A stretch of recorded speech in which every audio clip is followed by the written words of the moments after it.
Nos vieron pequeñas cuando éramos gigantes. Catecismo. In nomine Patris, et Filii, et Spiritus Sancti. Amén. Así entró, rezando en latín, el padre Medina, párroco de la iglesia de Santa Teresa. El aula era una habitación mediana, adjunta a la parroquia, de cuyas paredes blancas colgaban pinturas de santos y vírgenes. Un pizarrón negro adornaba el muro del frente y en el centro se ubicaban unas rústicas sillas de madera. Tuve mucha suerte, pues la educación elemental era algo inusual para las niñas y más aún para niñas naturales de estas tierras. Debido a la influencia que mi padre había alcanzado, los religiosos no tuvieron otra alternativa que aceptarme. Terminado el saludo, aunque todos ya lo conocíamos, el padre Medina se presentó a sí mismo y enseguida sacó un pequeño librito de la sotana negra. Había que verlo, este cura. En verdad tenía cara de demonio. No solo por su mirada sanguinaria, sino porque cuando hablaba no paraba de mojar sus labios con la lengua, como una serpiente del infierno. Su sola presencia desprendía algo que no te permitía desobedecer. Os voy a leer el catecismo breve para los rudos y ocupados, dijo con su pronunciado acento español, y leyó. Decidme, ¿hay Dios? Sí, padre, Dios hay, se contestó a sí mismo. ¿Cuántos dioses hay? Uno solo, no más. ¿Y dónde está ese Dios? En el cielo y en la tierra y en todo lugar. En todo lugar menos en la vida de los negros, indios o pobres, hubiera dicho padre. ¿Quién es Dios?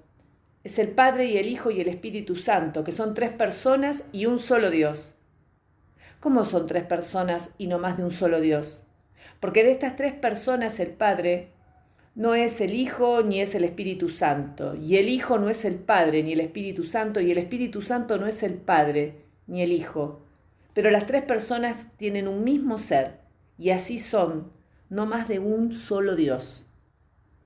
Una hora después, tal vez al ver nuestras caras de aburrimiento, decidió parar. Y ahora, si tenéis alguna pregunta, os responderé en nombre de Dios. Padre, ¿es verdad que hoy van a matar indios en la plaza?, pregunté. Pues sí, así es. ¿Y por qué? Pues, ¿cómo os llamáis? Juana Azurduy, padre. Veréis, niña Juana, el hecho de que los indios parezcan tan ensimismados y estúpidos se debe en gran parte a su mala et bárbara educación.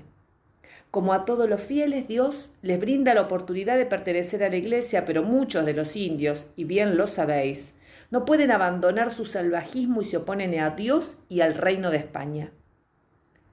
¿Es cierto que antes de los españoles el sol, la luna, las estrellas, los rayos, las huacas y los cerros eran todos dioses? ¡Blasfemias! ¡Nada de eso! Dios ha hecho todas las cosas, el cielo y la tierra y todo lo que hay en ellos, por el bien del hombre. ¿Quién os contó tales barbaridades? ¿Y entonces por qué Dios no llegó antes? Insistí. ¿Antes de qué? Y antes de los españoles. Como era de esperar, cuando madre fue a recogerme se ganó una buena reprimenda por parte del padre Medina y ambos me hicieron prometer que no volvería a cuestionar los designios de Dios. Ese mismo día, al llegar a la Plaza Mayor, vimos una gran multitud que se había congregado para ver la ejecución de los indios. ¿Podemos quedarnos, madre?, pregunté con entusiasmo de niña, ignorando el horror de aquel acto. No, dijo madre con su típico carácter seco. Seguimos nuestro camino y ya prácticamente me había resignado cuando desde la otra punta de la multitud oímos gritar a los Padilla. ¡Doña Eulalia! ¡Doña Eulalia! Madre se detuvo, nerviosa. Don Melchor y doña Eugenia Padilla fueron sorteando a la gente hasta llegar a nosotras, y solo entonces pude ver a Manuel, mi Manuel. Cuánto estábamos creciendo. ¿Cómo están las cosas, verdad?, sentenció don Melchor. A este paso van a acabar con todos los indios. Nadie dijo nada, pero pude ver una cierta preocupación en sus caras. ¿Y su marido? Intentó cambiar de tema doña Eugenia. Está en el mercado, ya va a venir. Bueno, entonces podemos esperarlo aquí, sugirió don Melchor. Madre se lo pensó y yo rogué con todas mis fuerzas a las montañas, a las antiguas huacas, a los ríos y a las piedras que influyeran en su decisión. Está bien, aceptó. Manuel y yo nos abrazamos y nos metimos en el medio de la gente. No se alejen mucho, gritó don Melchor. Lo que vimos allí se marcó en nuestras cabezas con la misma violencia con que el hierro caliente se hunde en los cueros de las vacas. Los soldados traían a Damaso Catari II y a su esposa atados a unos caballos. Antes habían sido arrastrados por toda la ciudad. A medida que avanzaban, vi entre el público a una mujer distinguida de la ciudad, embarazada, que sin importarle su estado agarró unos tomates de su bolsa y los arrojó con furia hacia los criminales. Otras mujeres hicieron lo mismo, arrojando piedras y toda clase de insultos. Se detuvieron en el centro de la plaza y sin demora el magistrado leyó la sentencia. En la causa criminal que sobre mí pende y se ha seguido oficio de la Real Justicia contra Damaso Catari II y su mujer, por el horrendo crimen de rebelión o alzamiento general de los indios, mestizos y otras castas, crimen ejecutado en casi todos los territorios de este virreinato y el de Buenos Aires, con la idea, en que está convencido, de querer libertar de las que llamaba miserias de estas clases de habitantes que logró seducir. Por todo esto, debo condenar y condeno a Damaso Catari y su mujer a ser sacados de la cárcel pública y a ser visto de todo el pueblo tirados y arrastrados de una bestia mayor, los cuales han de morir en el propio día.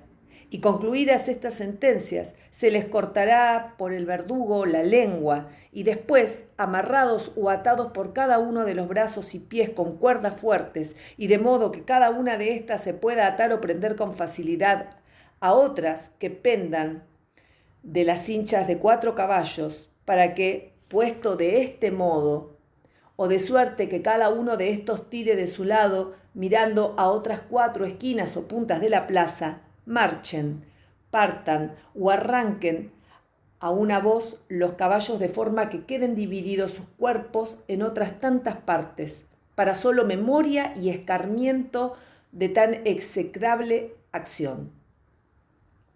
Sin piedad ni miramientos, unos soldados se acercaron a la mujer, le extirparon la lengua con su cuchillo y arrojaron el trozo de carne a los perros. Luego la sujetaron a 4 caballos atadas de pies y manos, y por orden del magistrado las bestias comenzaron a tirar con fuerza. Fue en ese momento cuando nuestras miradas se cruzaron.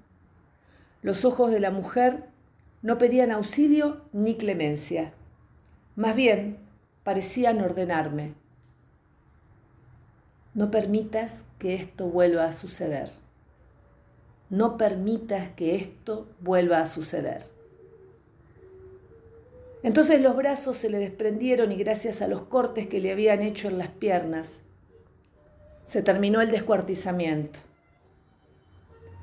Manuel corrió hasta el centro de la plaza y levantó un collar del suelo, un pequeño lazo de cuero con una chacana, cruz andina.